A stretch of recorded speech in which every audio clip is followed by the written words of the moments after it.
Oh, mood lighting. Great. Welcome. Good evening. Good afternoon. My name is Mira Levinson. I am the Juliana W. and William Foss Thompson Professor of Education and Society here at the Harvard Graduate School of Education. And it is a true honor and pleasure to be with you here today in this room and also virtually via live stream. It's really my pleasure to welcome you here to this Askwith Forum, which is HGSE's, Harvard Graduate School of Education's signature in-person public lecture series. It's designed to foster great conversation, which I am confident you will hear today, and the respectful exchange of views, and to reflect a rich diversity of ideas and perspectives in the field. We're really delighted and honored that you've joined us on this rainy day, and for those of you who are students, I'm aware that this is finals period. For what I think is going to be incredibly stimulating and insightful conversation about education, truth, and the future of democracy. That is an absurdly ambitious and grandiose title, and I wish that it was actually over ambitious and over grandiose, and that this was sort of a niche topic that was not particularly timely, but that's not to be, right? I think that this is actually all too voluminous of an issue and relevant to one here today in the United States and actually really in many places around the world. Before I move into sort of what we're going to focus on today and what our order of operations will be and our speakers, I will note that this is both an Askwith Forum as part of HGSE's series and also the kickoff forum in a 2.5 day conference designed to launch the field of educational ethics. And so partly in celebration of that, I will mention we have a reception with great thanks to the Dean's Office immediately after this forum across the way in Gutman Conference Center, where you'll be able to talk to the speakers and to others who are here for the conference. And I invite you to join us also both tomorrow and Saturday for a whole series of panel discussions and long breaks in between them so you can actually have conversation and process what you're hearing and meet people to think about educational ethics more broadly. So with that, let me turn now to, again, this ridiculously grandiose topic on education, truth, and the future of democracy. And I guess I think about this in some ways as a triangle where each of these, any two, right, education, truth, and democracy, each is in relationship to the others, and in this bi-directional way, right? So education is in part about the process of imparting truth and helping learners discover truth and learn how to discern truth. Education is also, of course, subject to other people's opinions about truth and contestation over what truth is, and it is the truths that we believe about the world that in part shape what kind of education we think is appropriate to impart and how it is we think that it is important to teach learners how to discern truth. You can think of similar relationships between truth and democracy, right? We know ways in which democracy may help to promote the discovery of truth, and that truth may promote democracy. And we also see ways in which contestation over truth and mistruths can pervert democracy, and ways in which the failures of democracy, as democracy weakens, can also end up having a weakening effect on our capacity to discern truth, to understand others' truths, and to talk about the nature of truth itself, right? And then as we think about the relationship between education and democracy, my colleague Jacob Fay and I have written about this sort of bilateral relationship, thinking about educating in a democracy and educating for democracy, and that those two are actually different enterprises.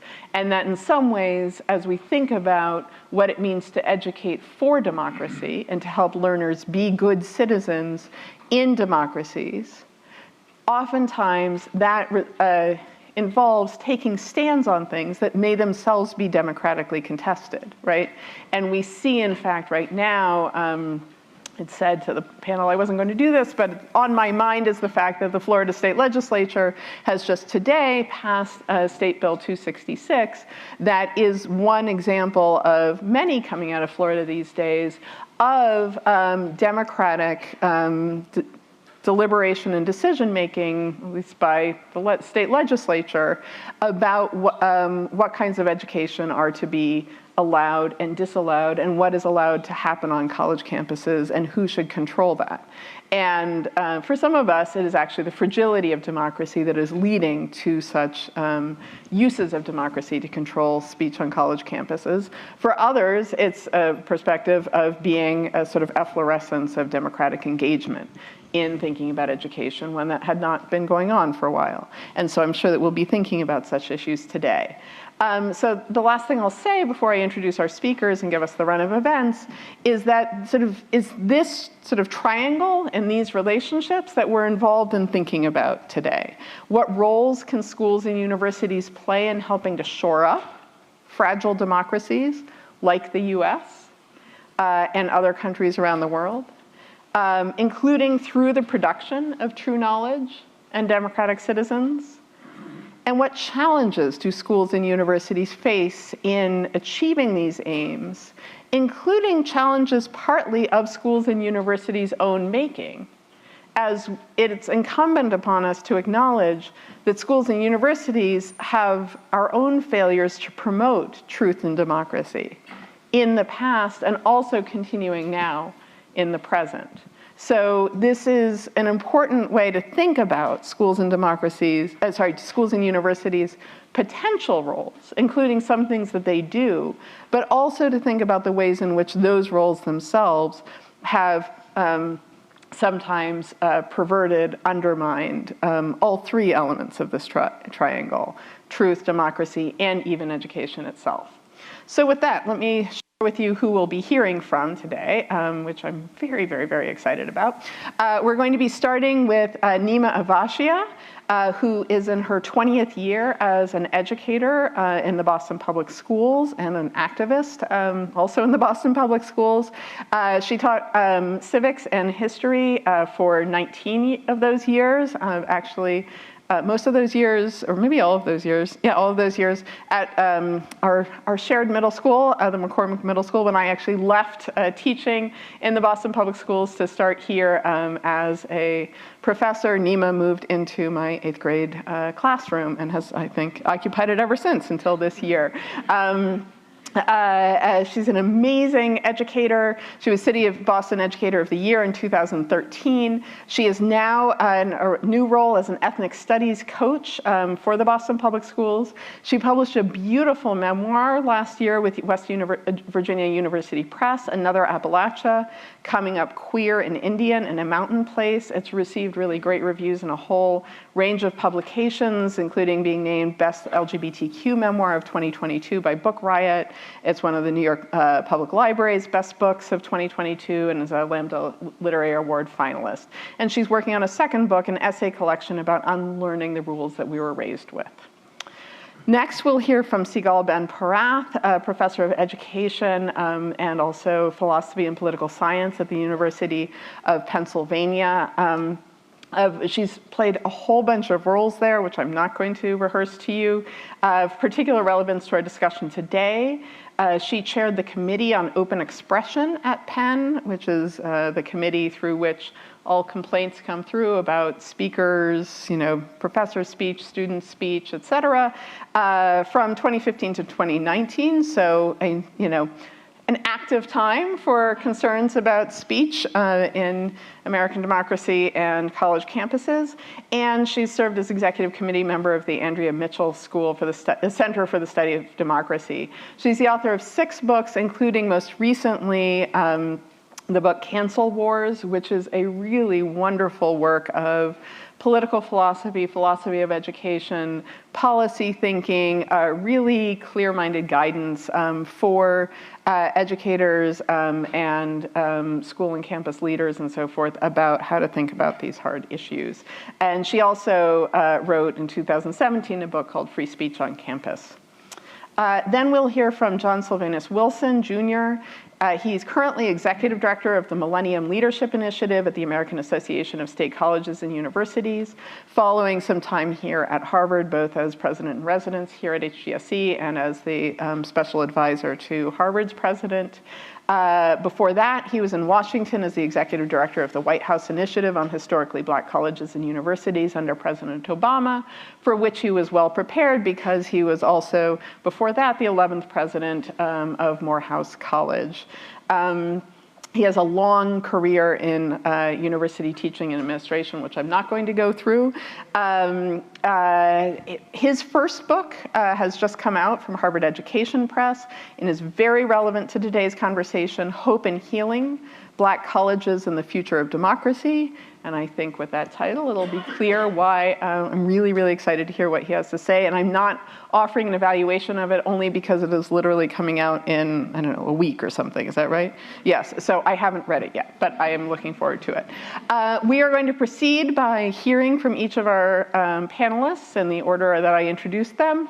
I'll then moderate a conversation with them for a while, probably surprising them with questions that we have not planned. And then we'll have some time for you to have Q&A, and at that point, I'll invite you up to the microphones. Okay, great. So with that, let me hand it over to Nema.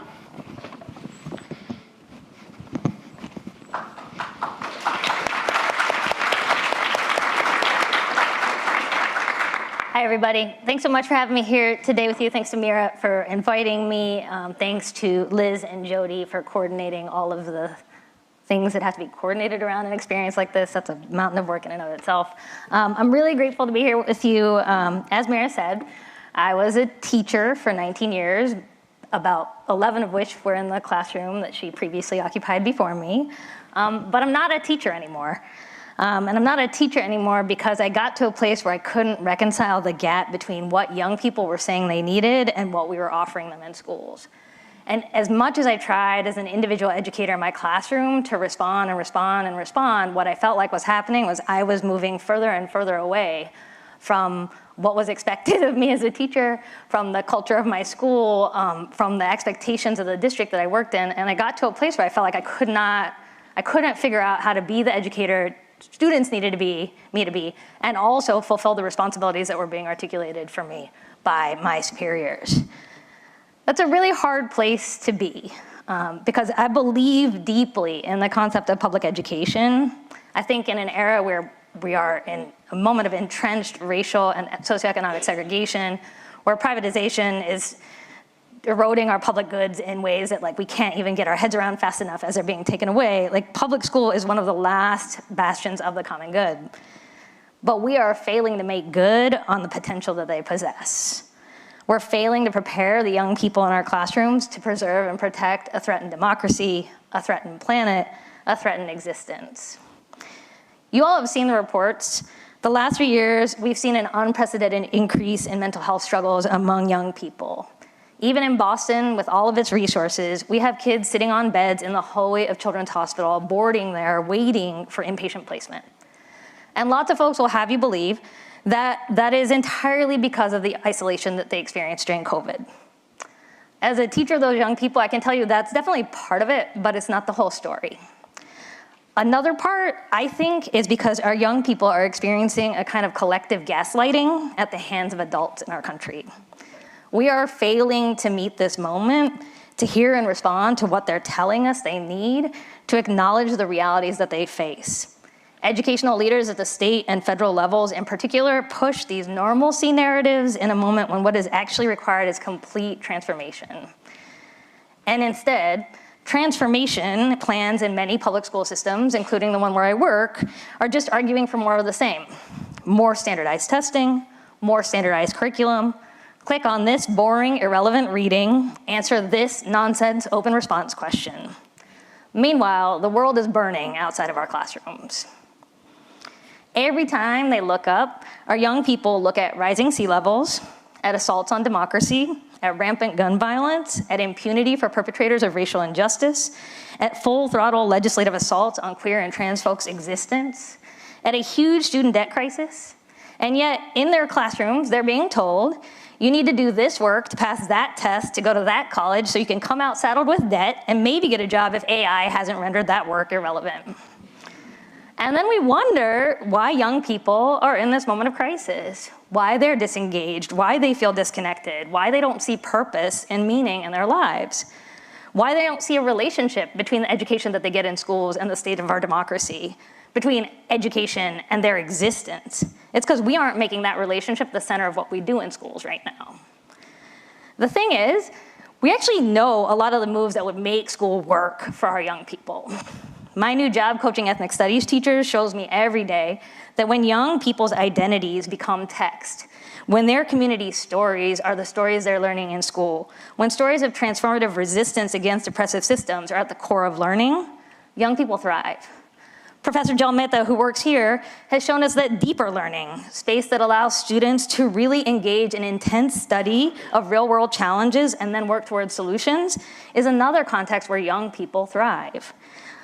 Across the state of Massachusetts, the MCIEA, the Massachusetts Consortium for Innovative Education Assessment, which is a partnership of 8 public school districts and their unions, has worked to build an expansive rather than reductive accountability model, one that allows students in schools to demonstrate the multitude of strengths they possess and the many ways in which they thrive. And fundamentally, we also know that when young people are in strong, positive relationships with one another and with adults with a common sense of purpose, they thrive. These models exist, and yet too often they exist at the margins of public education rather than being the center. It's work that educators do in large part without institutional support. And even its existence on the margins is often threatened, certainly by right-wing attacks on public education, which take the form of book bans, curricular censorship, and laws barring educators from acknowledging the fullness of young people's humanity or of their own humanity, but also by existing accountability structures and by leaders obsessed with old notions of normal, both of which make it impossible to build school environments where human-centered education is the work we do together. Just this morning, members of the Boston Teachers Union Ethnic Studies Now Committee released a petition asking city and district leaders to come out strongly in support of teaching truth in schools. They're asking because no such message has been articulated. They're asking because, by and large, the work of protecting democracy, of protecting the right to read and speak and express, is being left to educators and young people who are met with silence from their leaders. You might have seen yesterday a huge panic on social media about failing NAEP scores in history and civics.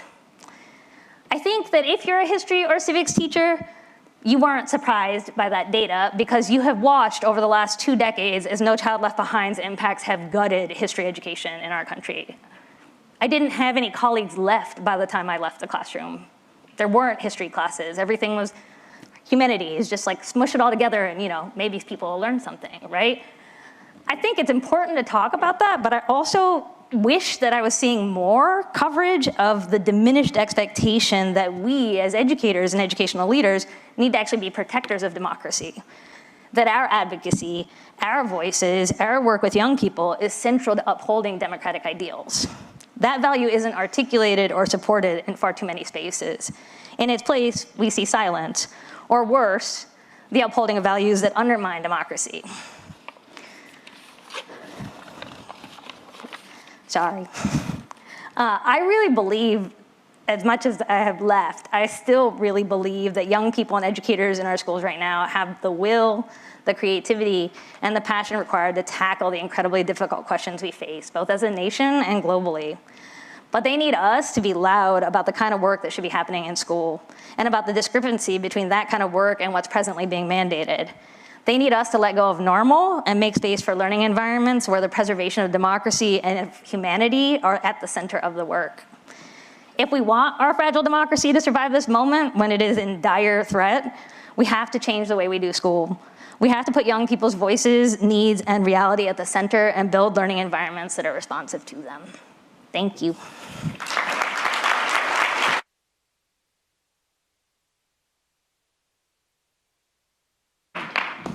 much.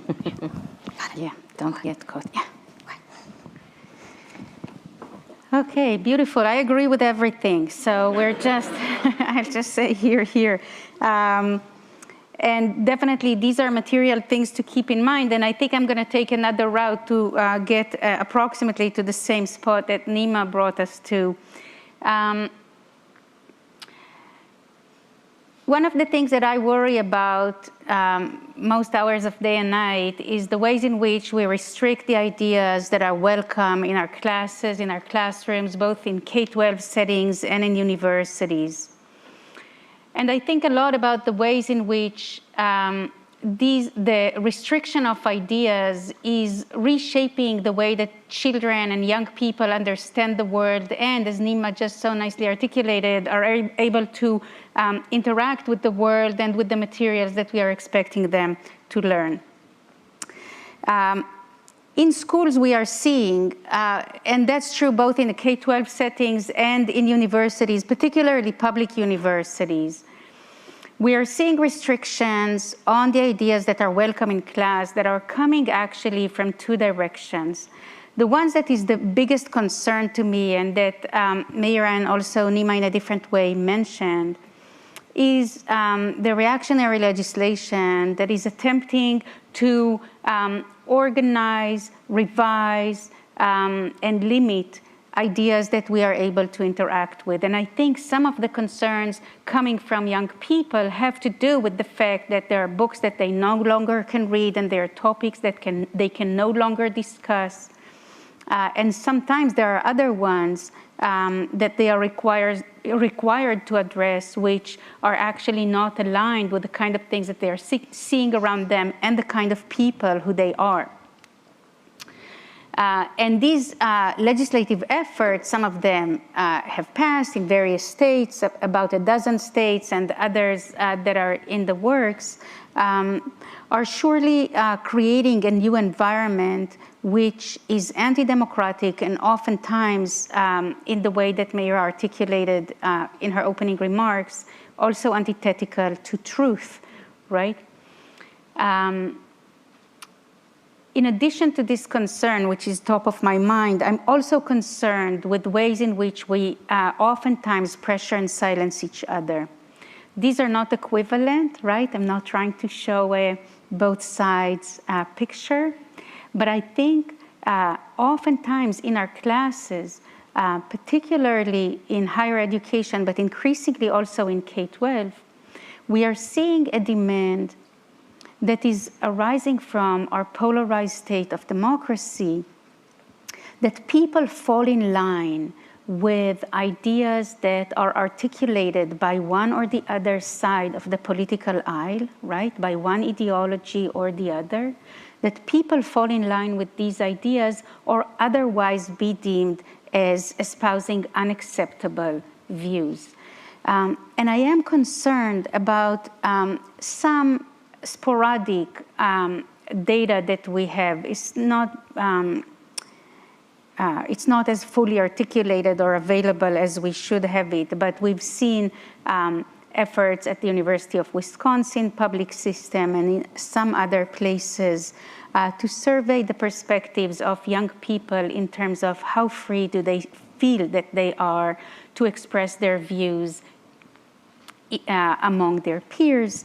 And increasingly we are seeing that they worry of being labeled in a way that is unacceptable to them or a way that they don't see themselves, and so they silence their ideas. And of course, this is a concern relationally and socially and educationally, and it's also a democratic concern, both of these things. Because free inquiry is really at the heart of education, and it's at the heart of democracy. And free inquiry has to be open, it has to be freewheeling, but it also has to be organized around norms that we can all accept. And these norms are normally anchored in evidentiary practices, right? In the kind of knowledge that we can all agree on and stand on and move forward from. But these shared epistemic foundations, or these shared skills and practices that I wouldn't say used to, right? But are, because we've always had fights over the boundaries of truth and the appropriate evidentiary practices to use, and that's a part of science and it's a part of education. But our disagreements over facts, over evidence, and increasingly also over experts that we can turn to in order to resolve disagreements over facts and evidence, all of these disagreements are increasingly frantic, increasingly derailing the conversations that we are able to have. The recommendation or encouragement that we focus on facts, that we create textbooks or materials that would be like the humanities example you just gave, that would be narrow and focused on what we agree on, this encouragement is empty because facts are in disagreement, as I said, but also because the books that are available to us, which we might, or the textbooks, which we might narrow down enough to agree on, are not what we learn, right? This is not how we learn. Even if we manage to create a shared science book or a shared history book, which is unlikely at this moment in time, that people will, about which people will agree across the polarized political domain, this is not what people, what children, what young people will know. What's in the book is one thing, but putting books in front of children, or worse, children in front of Chromebooks, is not the way in which we learn. For us to be able to expand our knowledge, we have to be able to engage with each other, and we have to be able to engage with each other as full human beings, with our identities, with our differences, with our beliefs and concerns, and we have to be able to do it as epistemic equals. In other words, we have to be able to do it within the context of a classroom in which all of us know that we all see each other as able to learn and contribute knowledge to the shared and the educational endeavors.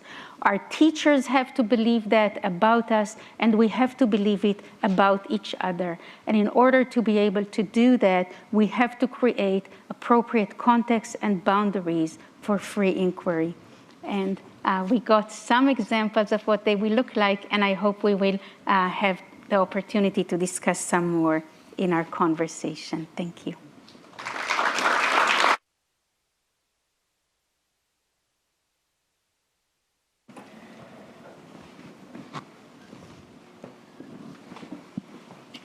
Thank you. I think it's going to be clear that we are all aligned up here.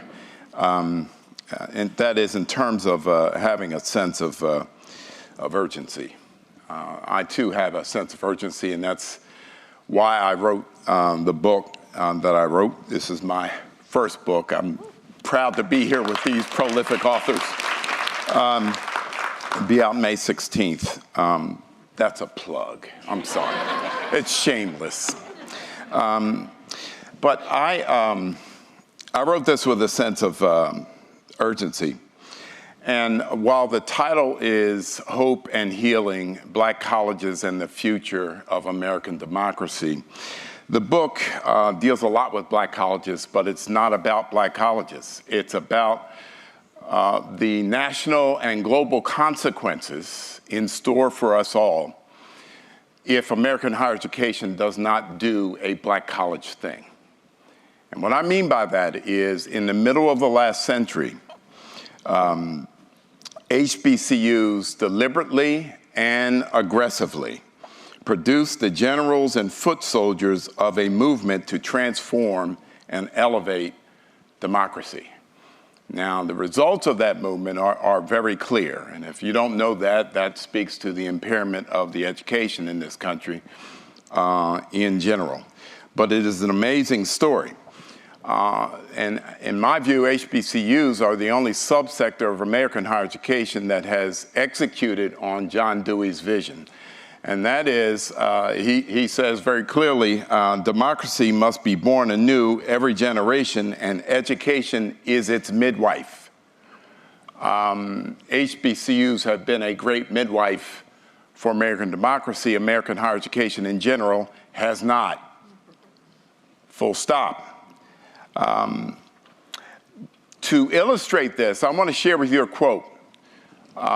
This is not a quote from the book. I did not see it until after I published. But I want to cite the commencement address. And I see Pat Graham here. I just have to stop and say, she's my dean. She's my dean. I'm sorry. Dean, you're my dean. Loved you then, love you now. All right? The quote is from the 2000 commencement at Harvard University, and it's, Bill Gates was the speaker. Here's what he said.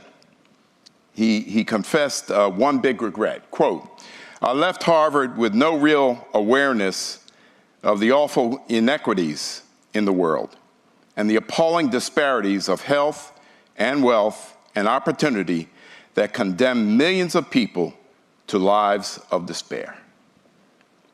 He said that in 1975. Here's the thing. I left Morehouse College acutely aware of every single one of those things, the inequities, the disparities, and not millions, Bill, but billions of people in lives of despair because of what's going on. So that gave me a sense of urgency when I wrote this book. The sense, it shifted from urgency to emergency. And here I want to cite my daughter. My daughter was a physics and philosophy major at Stanford University. And she called home while she was taking this course. It's called The Physics of Climate Change, Stephen Schneider. This child was on her way to law school. She had taken practice LSATs, had gotten perfect scores. She was probably coming here. But that course changed her life because the professor convinced her that there's an emergency in this world and we better pay attention to it. And so I write about that a little bit. You're right, HBCUs, climate change, it's all in there. The emergency is this. A broken democracy cannot heal a broken planet. It's impossible, okay? That's why we have an emergency. Now, in this book, I include a prescription. The prescription comes from my biography. I grew up initially in Philadelphia, but we moved to the suburbs, get a little more money. My mom was a teacher. She saw that the books in the Philadelphia schools would set us up to go nowhere in life. That was by design. So she got us out in the suburbs, the lily white suburbs in north of Philadelphia. And boy, that was tough. Not academically, because in my home, you bring home a B, you got a problem, okay? And that wasn't abuse. We did not experience it that way, but we made sure we performed well in school. But it was in a lily white environment, and frankly, I was othered, I was minoritized. If I wasn't invisible, I was hated on.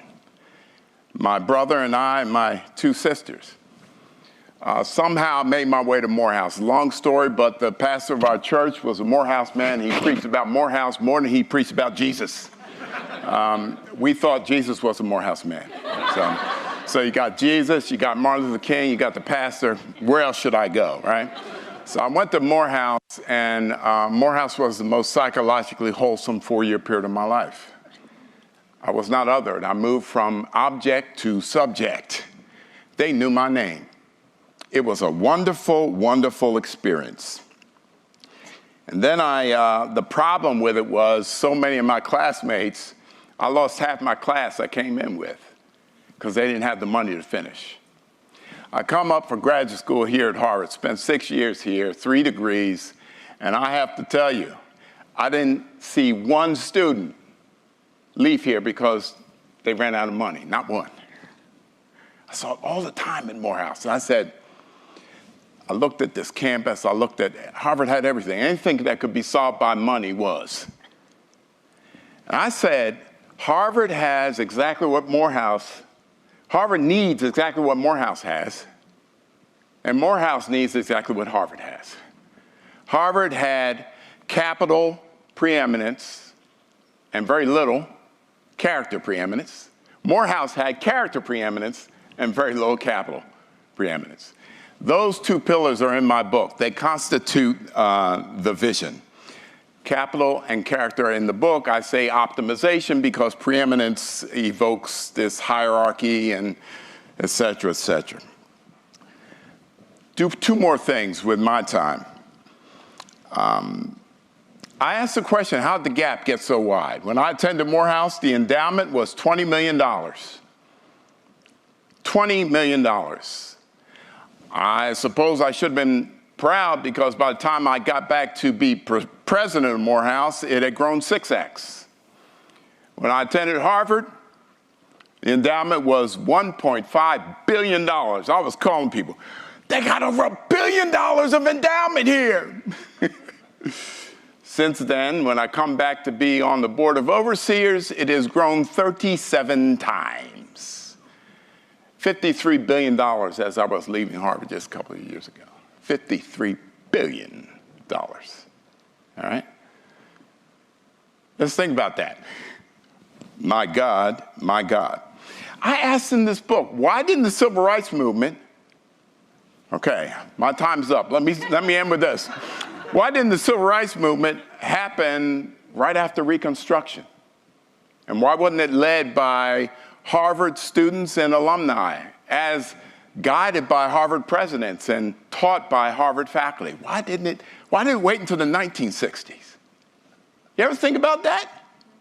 My God, what is this tradition? I'm at time. Okay, so that's how I lay the groundwork. I end in the final chapter, the three kinds of people we need to educate now. Destination people, second day people, and I end, the name of the last chapter is string shooters.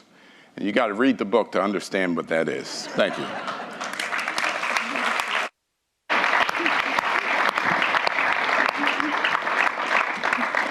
All right, you guys have teed up a lot. I want to push you, actually. I don't think this is just, a philosopher making philosophical distinctions or trying to find differences where there are none.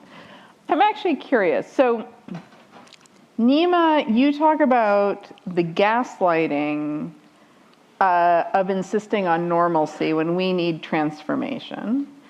And John, you talked about actually shifting from urgency to emergency.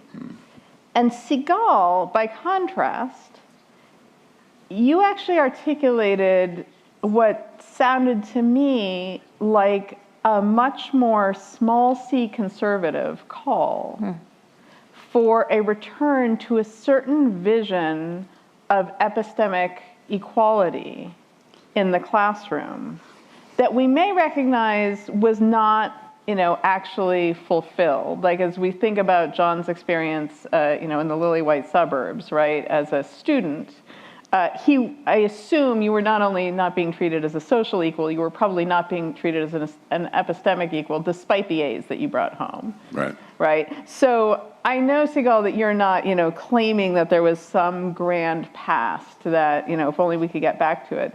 But still, I hear what you are calling for, Sigal, as something actually much more normal than the transformational and emergency calls of the other two. I'm curious, can you reflect on that?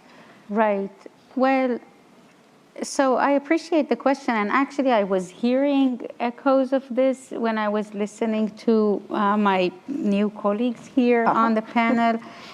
And I would say that probably this is a result of my effort to identify core democratic principles that we can try to articulate and sustain in a time in which both society and the planet are shifting, right? So what I'm trying to do is figure out a way to anchor our response to a social, political, and other states of emergency, which is how I see them as well, right? How to address them in a way that doesn't let them string us away, right? That doesn't lead us to follow along with the sense of emergency and lose some of the framing principles that I value and that I think we should value and we should frame our response with. I'll say just one more thing. So you were saying, a broken planet, a broken democracy cannot heal a broken planet, right? And my worry is that the substitute for the broken democracy will be not democracy at all, right?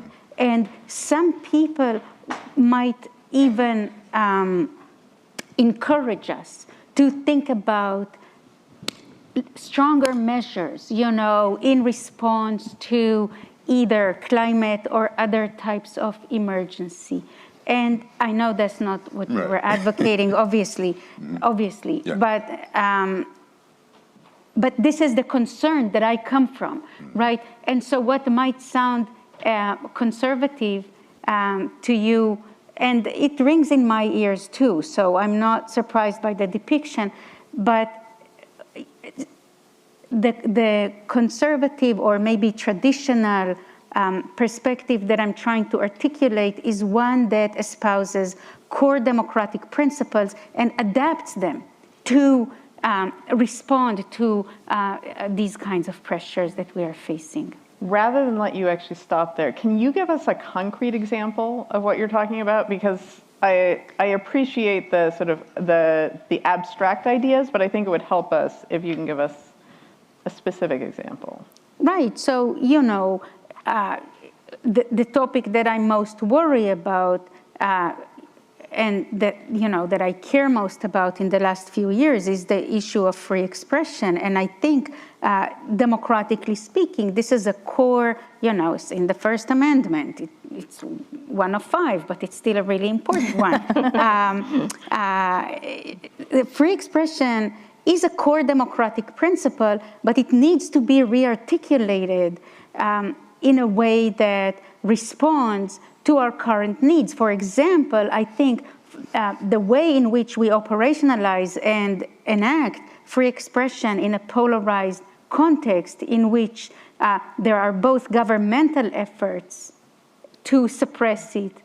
The most recent bill in Florida is an effort to create a government entity or unit which would vet all events at public universities.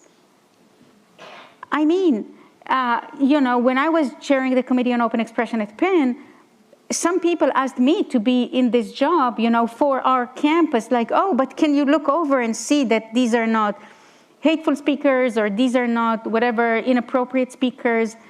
And I said, no way. Do you need, if you give me the power to decide who comes and who goes as a, outside speaker, in a few years, I'm going to get tired, let me tell you, which I did. So then somebody else sits in my seat, and what do they decide? Do you like that too? Right? I mean, even if you like me, which obviously is not universal, but even if you like, my decisions, what will you do with the next person, right? Don't give this power to anyone.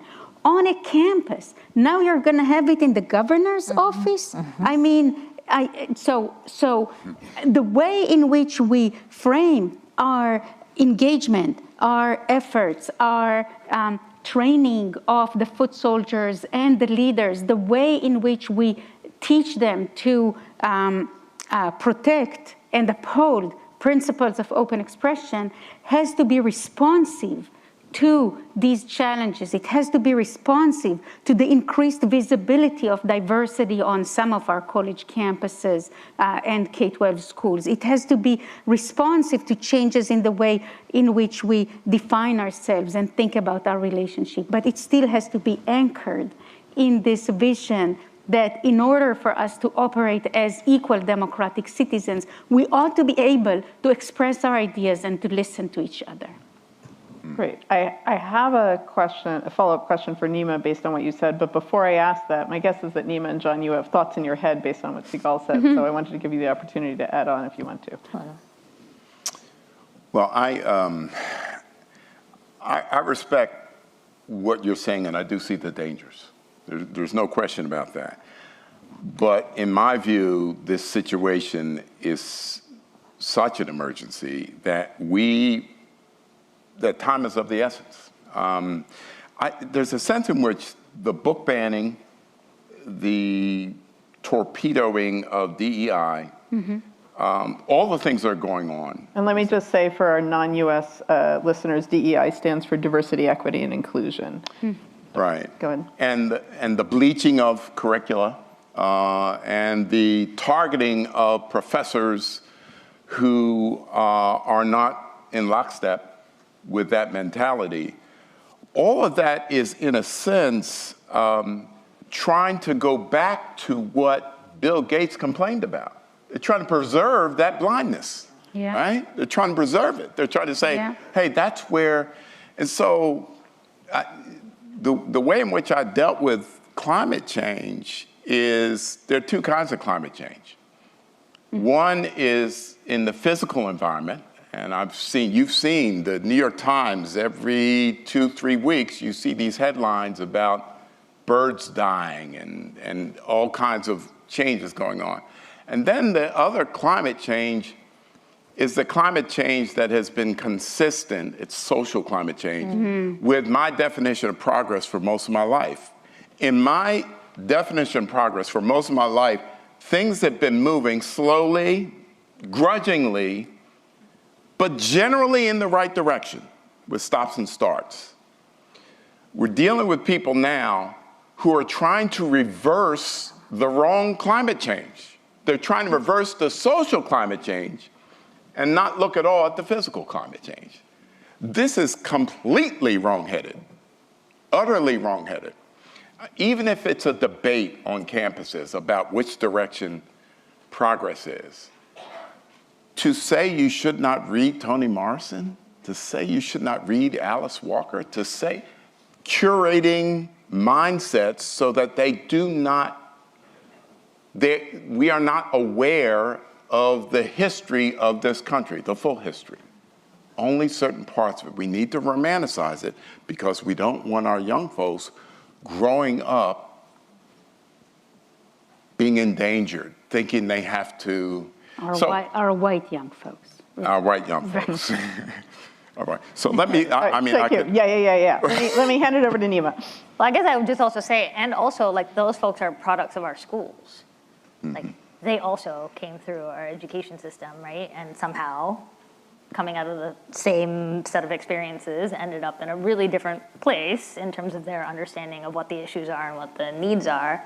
I feel like, I don't know how to, I guess I don't think things are that far apart from each other, right? I think part of what you're talking about, Sigal, is that in the context of such polarization, like if we can't get people to see each other's humanity and like be in dialogue with one another, there is no transformation. Right. Maybe some people are gonna try to transform over here, but there's gonna be a whole other set of people whom like that leaves out. So you can't transform collectively without some way in which people are able to see each other again. I think the challenge for me in my span of time as a teacher, which really spans it's 2003 is when I became a teacher, so it really was like No Child Left Behind, and then like my whole teaching experience was like, oh, this is what teaching is, and just watching everything get eroded, right?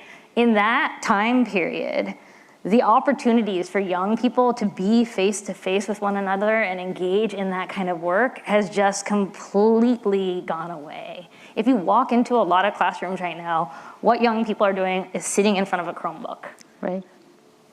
clicking away at a scripted curriculum, right? And so that, like, it's almost like we do have to transform to get back, or I don't know if back is the right word, but to get to a place where people can be in that conversation with each other does require transformation in our schools right now. Because what is being pushed as the model for making up for learning loss or for any number of other excuses for giving a bunch of people money to sell products to our schools is that we, you know, like we have to have these models of education that don't really allow young people to grapple with questions, to grapple with the issues that are so important that we don't have answers to. I mean, that's the reality, is most of these things we don't have solutions or answers.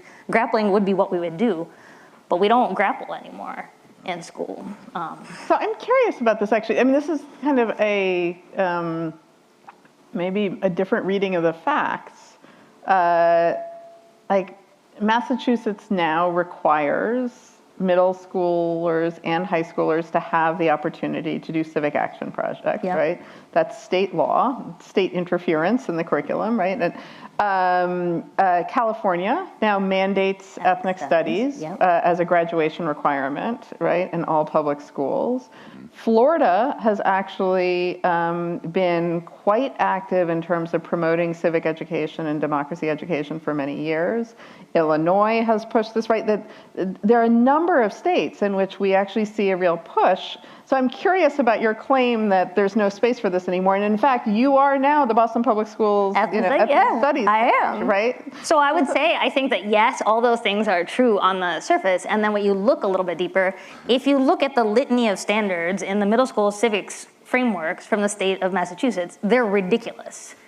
If a teacher tries to teach all those frameworks, they will never do a civic action project because you have to spend 3 weeks talking about the difference between a state and a commonwealth, right? Like, there is do teachers ever actually teach the mandated curriculum? I mean, I think that when there's a MCAS coming, which there isn't yet. There's been a threat of one every year for the last, right? And they don't tell you in September that it's not happening. And I should clarify, the MCAS is the state standardized test here in Massachusetts, for which there used to be one for history and social studies, and it was ended in 2002 or 2004 and has never come back since, although there's been a promise/threat every year, in part to keep history and social studies teachers on their toes. That's right. So they don't tell you in September that they're not giving the test. They tell you in June, never mind, we're not giving the test. And so you spend the whole year talking about the difference between a state and a commonwealth, right? I mean, I think similarly, if you look at the contention that happened in California around ethnic studies, there were very different beliefs about what ethnic studies should be. Is ethnic studies just a class where like one term is about Black studies and one term is about Asian American studies and one term is about Latinx studies? Or is ethnic studies actually a critique of systems of power and really trying to understand the ways in which power operates in our country and how people and movements resist oppressive systems? In that disagreement, oftentimes the version of ethnic studies that is winning is the dry, fact-based, sort of like litany of facts version, right? Similar to what I think is true with the civics curriculum. I didn't want to teach civics anymore when I saw the civics standards that came out, because my civics class was about race and power and mass incarceration and having young people engage with the biggest issues that they encounter in their lives, and there was no space for that. So I think that on the surface, things are being named as a value, but then when you actually look at like what is then being asked of educators and young people, it actually makes it harder for them to engage deeply with the most meaningful parts of those disciplines. So that actually then brings us to the question that I wanted to ask you, and I'm going to phrase it in a way that may be particular to you, but then again, I'm going to invite the two of you, Sigal and John, to chime in, which is that in your opening remarks, Nema, you said, the work of protecting democracy is being left to educators and students, and that you want district leaders, presumably state leaders, state secretaries of education, et cetera, to say, no, we are here to stand up for democracy, to stand up for truth. This is what we, are standing for, is not leaving you and your students to do all of the work. And yet, what you are describing, I'm curious, a lot of the work that you, I think, have been proudest of has been in these interstitial spaces, right? And what you're describing, actually, is that when Massachusetts finally says all 8th graders are going to actually take civics in action, right? You're like, whoa, no, count me out, right? So I'm curious, how do you think about the relationship between, right? And so Sigal similarly was saying, no, don't make me your philosopher queen about what kinds of, sorry, maybe philosopher princess simply about like what talks I'm going to, approve on the Penn campus. Yeah, I think that it's actually the real issue is punitive accountability. If what the state said was like, we really believe that all young people should take civics, right? We want every young person to engage with this content. We're gonna put out a set of recommended materials. We're gonna give you resources that support the teaching of those materials. But you as an educator make choices in your classroom relative to what makes sense for your young people, right? Respond to their needs, listen to what they're saying. If they say they wanna go this direction, we trust you to go that direction. Like, if it wasn't a gotcha, where then it was like, oh, but you didn't get to the state versus Commonwealth, and then the questions on the test are literally multiple choice, what's the difference between a state and a Commonwealth, and then you got it wrong, and then... I don't know. Right, I don't. Having been a civics teater in Massachusetts, I actually am not sure. Why does it matter? I don't know why it matters, right? I mean, maybe it does, I don't know. But I think it is, the glitch is the accountability piece, which is, and not like you can't have holistic accountability, but it's this punitive accountability where then like, oh, you can't graduate. Oh, your school is declared underperforming, and then you're under like all of this pressure and teachers are being told they're gonna lose their jobs, and no one functions well with an axe over their head, neither children nor adults. It's the axe that's the problem, right? There's a way to do it without the axe. But can I suggest that the other glitch too is just that we are refusing to see the democratic power of the different topics and issues and opportunities that people discuss in school beyond the civics class? Because I agree, I used to be a civic teacher a long time ago and in a land far, far away, but... that is itself struggling with democracy at the moment. Right, but people are on the streets, right? And I'm not going to... You should probably name the country. Israel, right. So I'm not going to, idealize, but 20% of the population has been on the streets for 17 weeks now. Yeah, that's right. So, and that really includes young people. And so again, we have a lot of problems, but this currently is not one of them. So what I want to suggest is that one of the things that I think needs to be named as well is the democratic power and centrality of education in itself and the different subjects. I mean, the science classroom is a place of contestation when you do it right. Yeah. And you can teach science. Of course, I'm thinking about my daughter who is here in the audience and is a science student. You can teach science in the way that she's being taught by other people in the room, thinking about, for example, the intersection of race and science and how science was misused and abused for promoting racist ideologies, and how scientists can engage in a civic democratic exchange of ideas that would allow them to move forward, hopefully in the right direction, as you indicated, right? So I think, if you want to count, if you want like quantitative proofs, you can say, okay, people who are more highly educated are more civically engaged. Of course, the causality here is more complicated. But I don't think it needs to only depend on the civics classroom. Right. We need to support schools. We need to support teachers as professionals. Whether or not there is a test in their area of teaching. And if we do that, then we have a population that can recognize when it's being misled and can go out on the streets or into the lab or into the classroom and engage and try to change that. In Texas now, you're not allowed to do action civics anymore, right? Mm-hmm. In Texas, school children are not allowed to write their member of Congress. It cannot be a part of your civics curriculum to write a letter to your representative, right? You know, so you may only know the difference between the one thing and the other thing that you said. So, you know, I think the effort to focus on facts drives us away from the effort to sustain democracy, which is what education needs to be about. Let me try a different frame. I hear this. I know it's important, and I share it. I share those concerns. I'm preparing aspiring college presidents, and you got to get into the trenches. But I spend a lot of time working my way from the trenches to the balcony, right? And I think that's where this really plays out. Skill set is good. It's essential in education. You got to ensure that people are employable, right? But mindset is becoming more and more important as it becomes more and more ignored. And so with that, I want to, and we're all talking fundamentally about mindset. Mm-hmm. All right, we have to push that.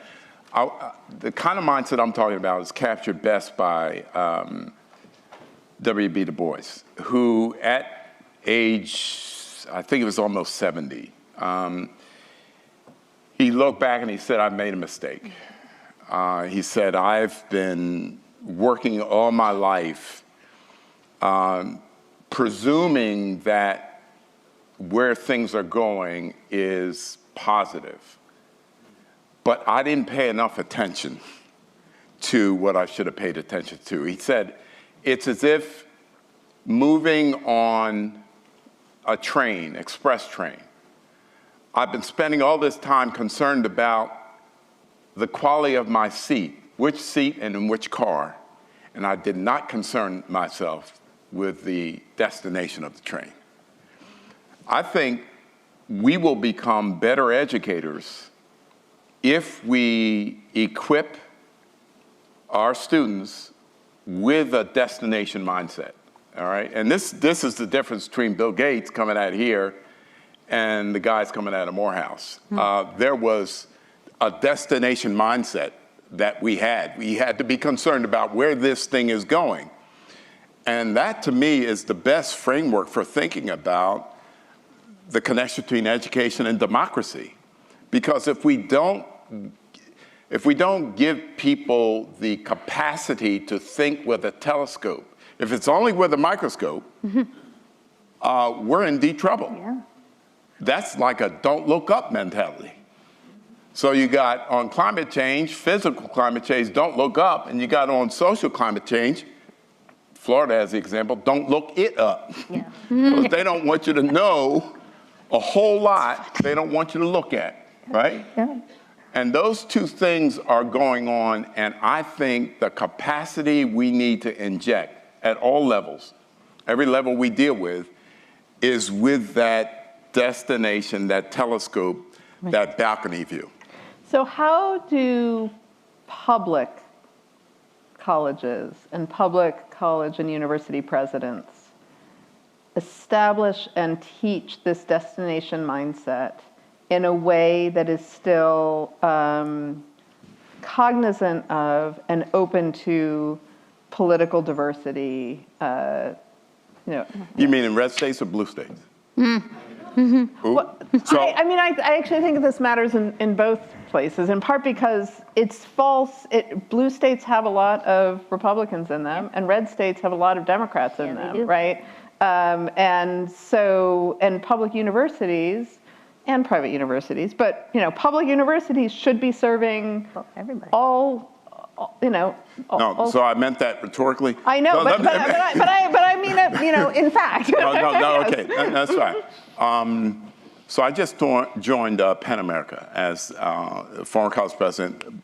A list of them are coming together now to begin to push back. Nobody's pushing back much against what's going on in Florida. And you all saw the Chronicle last week about the silence of the Florida president. My guess is that everybody hasn't, so say a little bit more about it. So I believe a person here at Harvard, I thought it was the ed school. Maybe I had that wrong. Maybe he was visiting somewhere.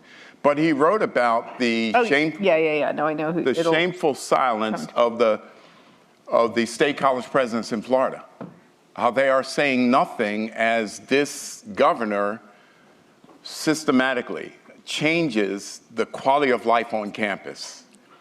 Literally having no clue and having a considerable agenda in education.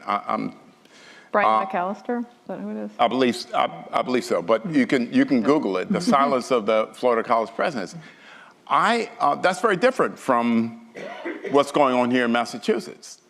Most of us find it inconceivable. Not to say that it's difficulty-free here or debate-free, but the climate is changing radically in some of these states. Texas, North Carolina, these presidents are afraid. And one of the best lines in that article was, the job of a president is not to keep the job of a president, because they're shutting up out of fear that they will be fired. They will be fired. That's where we are right now, and that has a whole lot of, that trunk has a whole lot of branches in terms of where the trouble is. So I do make a distinction. It's becoming more and more the case that the kind of president you can be depends on what kind of governor you have, the kind of president he or she lets you be. Yeah. And why aren't there alarms going off behind that? I'm concerned about the silence of Harvard. Yeah. I'll stop there. No, actually, no, keep going for a minute. I just think... so President Bacow is leaving office June 30th. President Claudine Gay is going to be taking it on July 1st. What would you like to hear from President Bacow before he steps down, or from President Gay as she steps up? And I didn't, I'm not talking about Larry Bacow. I've known Larry Bacow for 35 years. We worked together at MIT, and that's one of the reasons why I came here under Drew. One of the things that I do in the books is I talk about how the presidency is in trouble. That is to say, we have contractors now, and what we need are architects. And let me just say this, I was an overseer when Drew Faust was president. And I want to say Drew Faust was the first president of Harvard who was an architect. She stepped out of the box and she took on the final clubs, all right? And with her ear, and I was a student, we were banging on Derek Bach's door and Neil Rubenstein's door, saying, listen to us, the quality of life here on campus is choking us. We can't get a voice, right? She listened to those people. Pat Graham listened to us too. She listened to those people and decided that she would start an inclusion and belonging. She set up a task force. And now there's an office there that has a redefined approach to this whole DEI thing, and it's very different. I could talk about that at length. I won't, we don't have time. But the bottom line is that re-architecture mindset is what we need more. That's chapter 9, by the way. I'm sorry, but that's what we need. Great. Nema, you look like you want to get in, and before you start talking, I'm going to invite those who would like to ask a question to start making their way to the microphones. So you can get up and go, and don't worry about standing up while Nema, you're talking. Go for it, Nema. I'm not a higher ed person, but I'm from West Virginia. And you might know that in the well, you probably don't know, because if you're not from West Virginia, you probably don't pay attention to West Virginia politics. But the last legislative session was horrible in many ways, but one of which was that the governor really pushed a campus carry law through. And the presidents of both of the public colleges in West Virginia, Marshall University and West Virginia University, the presidents of both universities came out hard against it. Students came out hard against it. Tons of testimony, all of those things. It didn't matter. The governor and the legislature still passed it because they don't actually care. Can you explain what a campus carry law is? It allows for people to carry weapons openly on college campuses. And so it didn't matter. I mean, they weren't silent in any way, shape, or form, and it still didn't matter, right?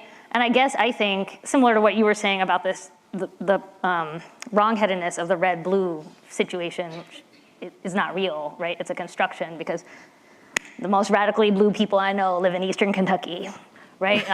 For real. Mm-hmm.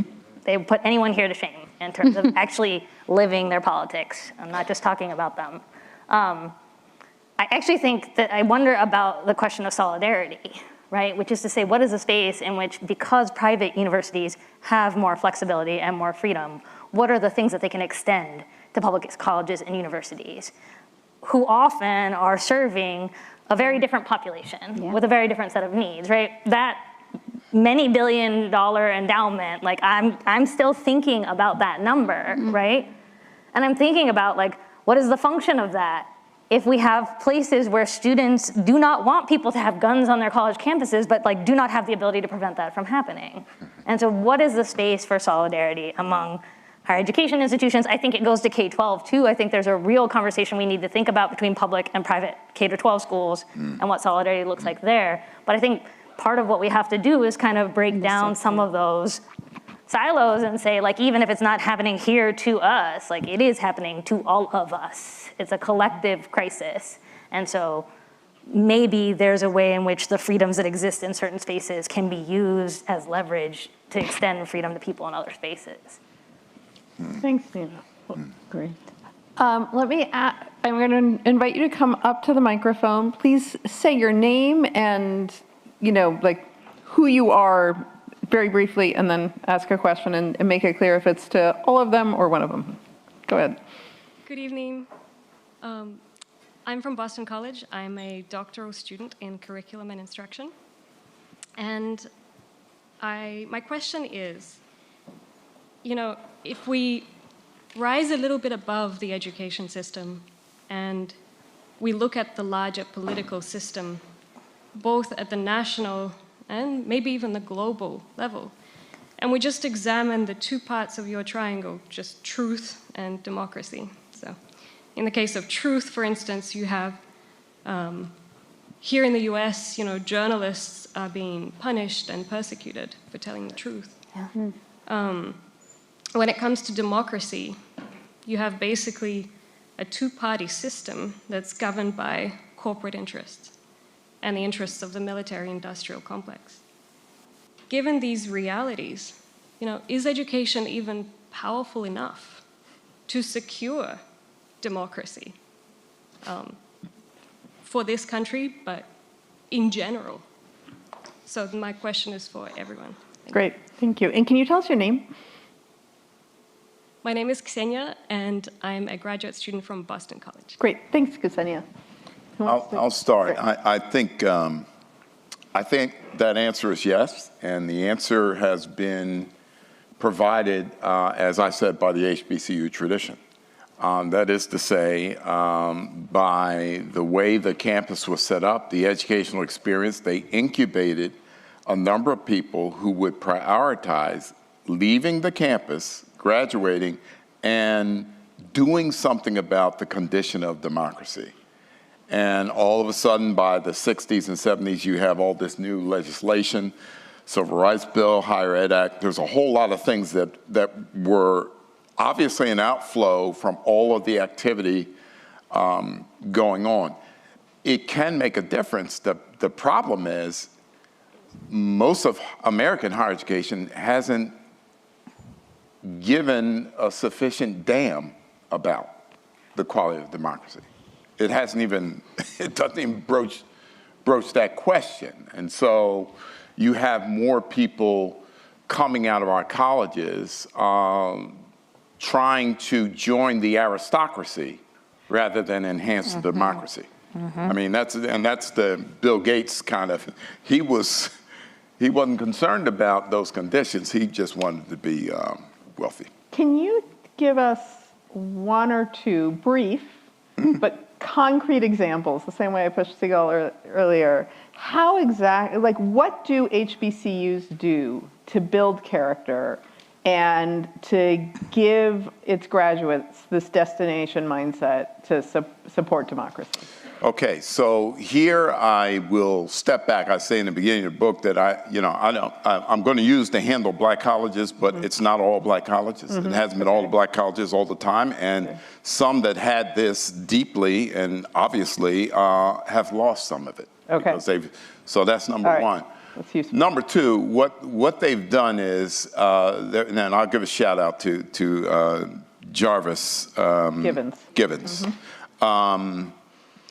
What they've done is there has been the curriculum, but then there has been what has been called the hidden curriculum. That hidden curriculum was very necessary at HBCUs because it was dangerous to teach what ended up more and more. By the time I get to Morehouse, it was very explicit. You have an obligation you cannot just go out and get a job and go live comfortably somewhere. You have an obligation. You stand on shoulders here. I mean, I was in my class, I had Martin Luther King III, I had Spike Lee. He came out of Morehouse he did a black-oriented film while he was at Morehouse. Jay Johnson was at Morehouse. There are all these people who had a sense of mission, and I knew I wanted to come back and preside at Morehouse. So there is this insistence that you have to be relevant. You cannot go and be on the margins of this thing living comfortably.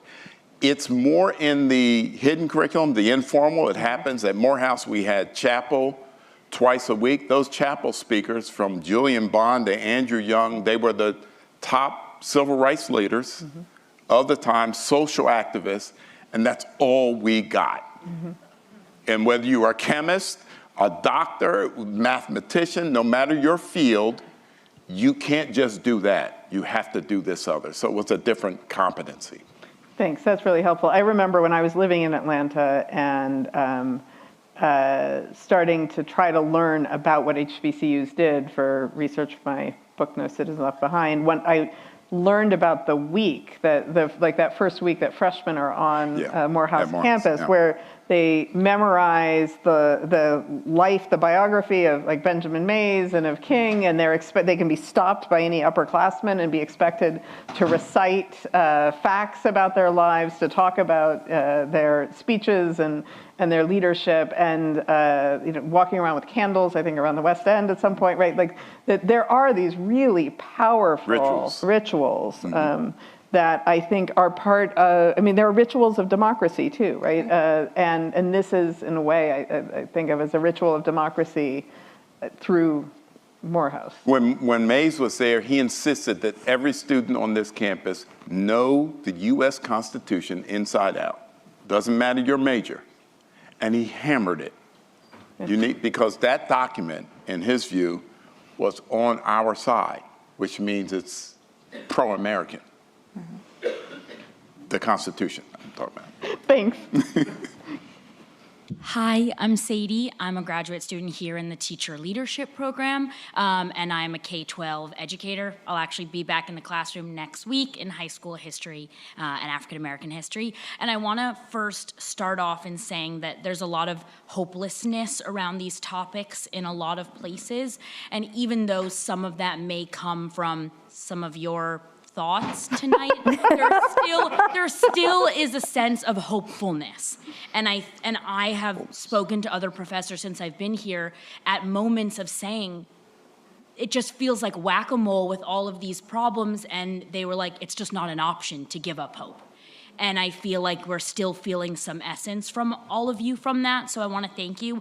My question goes a little bit into how we can bring in communities and intergenerational learning and families as part of this work, because I think we've been speaking about teachers and legislators and a bunch of other things, but I think a part of the agency that we want to bring critical thinkers up in K-12 education includes their linguistic and cultural capital that comes from their communities. And how do you see that being a part of the invite to families to come to the table as opposed to a pushing out or a dichotomy against them?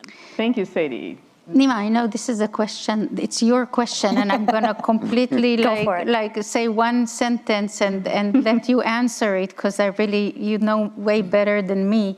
I just wanna note that the current efforts to bring parents into the conversation are oftentimes framed in a way that gives one parent too much power over all of the children in the group. And I liked the way that you framed it in bringing your the richness of your identities and experiences and abilities into the class, rather than restricting what other people may learn. And we have to be careful in the way that we frame the opportunity for parents, which I very much value, right? But to frame it in a way that is enriching rather than reductive. Mm-hmm. Yeah, I really appreciate that question. And I want to be clear, like, I am full of hope when I think about our young people. Yeah. It's the adults that make me want to tear my hair out because the adults are making it harder, right? Like, I think really if we were to give young people the floor and say, tell us what you need and want, and when we do that, they know what they need and want. It's just, do we have the moral wherewithal to do it? So I think the hope is with them, but I also don't think it's fair for us to like just abscond it to them and be like, you figure it out. We're gonna just keep pounding on normal over here, right? And I think for me, like, the answer to your question really is ethnic studies work, and not ethnic studies just as like a discipline or a class, but really thinking about how the work of ethnic studies becomes the work of schools, because so much of it is about making your story and your family's story and your community story text, right? And really using those histories as the way that we understand one another and understand struggle and understand change is by bringing those stories to the center, so that is the thing that we value most, right? It's not to say it's not important to learn about other people or other times or other places, but so often in school, we only learn about everything else and we never learn about our stories. And so what would it look like if we started with our stories? And what would it look like if that was also involved, like bringing family in to share their stories, right? And being in that conversation with young people and really thinking about, well, let's talk about like your experiences in the city of Boston, and like, what are times when you feel like you've really struggled to belong here? And like, what have people done that's extended belonging to you or made it harder? And then how does that help us think about what systems or structures exist in our city that either support belonging or undermine it? Like, there's a way in which we can get to structural questions through personal narrative. And I think that is a space that we don't utilize enough, and it is a way in which I really think family and community have an important role to play in our schools. Great, thank you, Nema. Our next question asker. Hi, my name is Babatunde Alfred. I'm a PhD student with Ksenia at Boston College, despite all my being here. I'm in my second year, and I'm thinking about all these ways in which we're discussing, like, challenging some of these modes of operation for how we think about education in the school. And I want to kind of piggyback off of Ksenia's question a little bit, because like these corporate interests and these militarized interests are, deep-seated in all of these institutions that we're involving ourselves, whether it be the state, whether it be Harvard, whether it be Boston College, and that prevents a lot of folks from feeling like they have sort of like the space to risk to risk things in order to push forward social change. And I'm curious about what you all think about like sort of mass social movements needing to take place in order to really push some of these systems, and the places that a Harvard or Boston College can play in supporting a social movement of that kind. Nema, to your story a little bit, in leaving the school, I kind of feel like there's a little bit of protest there. Like, leaving is sort of like saying, like, I can no longer operate in this space effectively anymore, and I want to get myself out. And that's making me think about something like teachers exiting en masse. And how do you support, if teachers wanted to do that, something of that nature, how would you support teachers to do that? How would you support parents and students? Because you don't want to leave parents and students, right, out in the cold. But like, I'm trying to think, like, if these systems are so entrenched and social movements throughout history have been the way to push things forward, how do we enable people to be able to do that comfortably so they're not having to risk much, sometimes risking it all in order to push things forward? Thanks, Babatunde. Yeah, I mean, I think that is the right question. I think I appreciate you seeing it as a form of protest. I wish I felt less guilty than I did to do. But I think that the point, right, is that if all the teachers leave, the young people are still there, right? So ultimately, my question would be about the young people and the families, and what does it look like for young people and families to say no? Like, no to all of this. I mean, because the reality of the situation is public education in this country has failed significant portions of our population for as long as it has been in existence. Mm-hmm. It's failed them through segregation, it's failed them through under-resourcing, it's failed them through the school-to-prison pipeline, it's failed them through, I mean, we can go. Yeah. And like, just millions and millions of young people and families have not experienced the promise of public education. They've experienced the pain of it. Mm-hmm. But so often that pain is individualized, right? There's no opportunity to like locate it in this bigger picture. And that really, and I'm not like making an argument for homeschooling right now. That feels like that's where this is going. It's not going there. That's not what I'm trying to say. But I think that, I think there is a need for students and families to say, not this. Like, we don't want to do this anymore. This being nonsense standardized testing, this being school days that start at 7:10 in the morning and kids live an hour and a half from school and are getting up at 5 to get there. Like, there are so many ways in which we're enacting pain because of a profit motive, because we can't pay for more buses, so you have to leave at 5 because we're too cheap to pay for more buses, right? I don't know what that looks like, but I think that my gut is that I think you're right, that it is the sort of collective refusal that is the only lever that we have for changing some of these things, because certainly, like, plenty of people are critiquing these things, but the critique doesn't land because the critique doesn't impede someone from continuing to profit, right? It's when people say no with their bodies and their feet that things really maybe have the potential to change.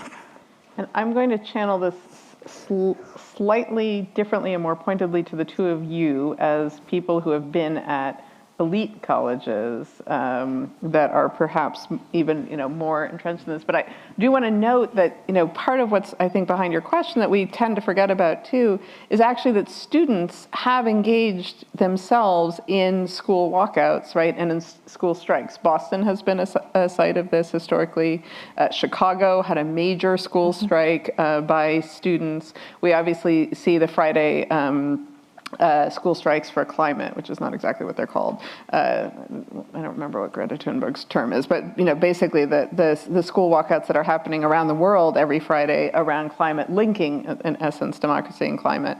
And we've seen school walkouts through March for Our Lives. And so I think part of what it's important to remember that we often forget about is that it's not only, say, educators and adult citizens who are engaged in very direct action around schools, but also students. Mm-hmm. So now I want to take it and make it even more pointed.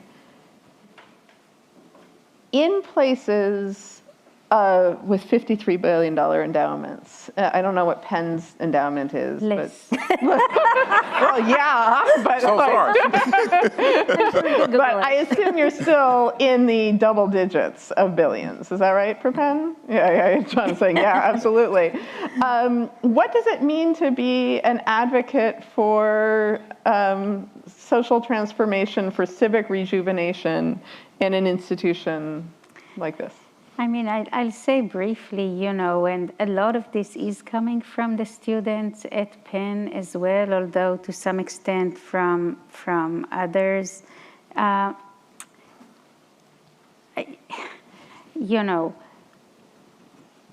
have examples, but they all sound to me a little bit like excuses. There is an effort, for example, Penn is supporting financially and otherwise the public schools in our neighborhood. So those are not, campus lab schools or charter schools. They are neighborhood public schools that we are supporting through per student top-offs or grants to the school through various involvements, in supporting their teachers and principals, providing tutors and various resources. So we do that with especially the for various reasons, especially the K-8 schools in our neighborhood. There is a student movement to try and work against the gentrification of the neighborhood, which feels a little bit odd because most of the gentrification is for student housing. So, you know, so there are various efforts. There is obviously always more to do. Payments in lieu of taxes, you know, so there are various ways in which universities can do more.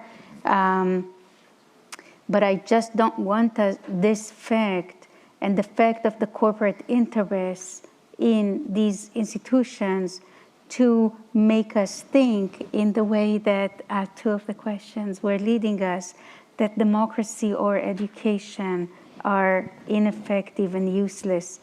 If they are, I need to see what they are substituted with before I'm rejecting them, right? And I think right now, the only substitution I have is one of improving democracy through these popular efforts, rather than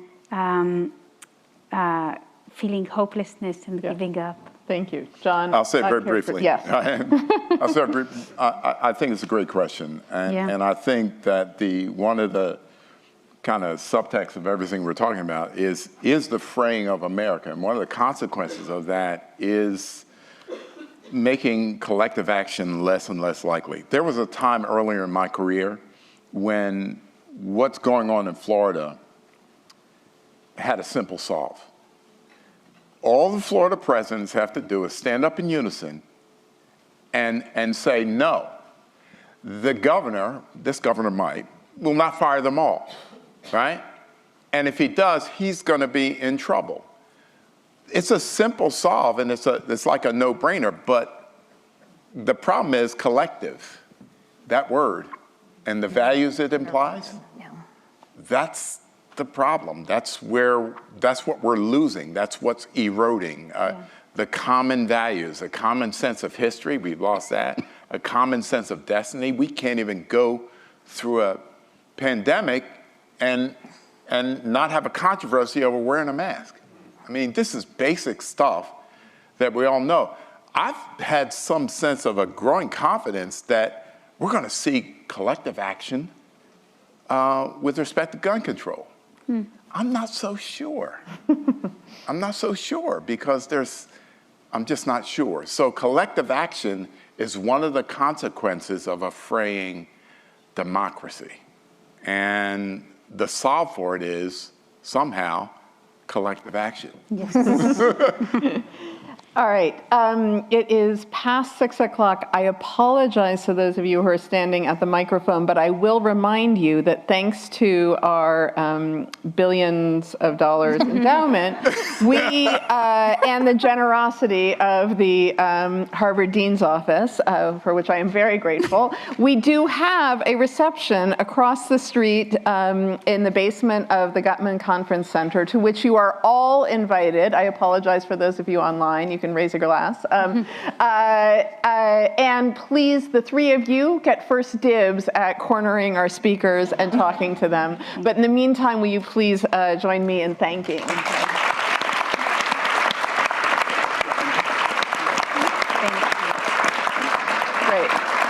And then, oops, I think I've been turned off, but I also want to remind you that, again, this is also the kickoff panel for the next 2 days of a conference to launch the field of educational ethics. I hope that you found this conversation engaging and that you'll join us online and or in person tomorrow and Saturday. Thank you.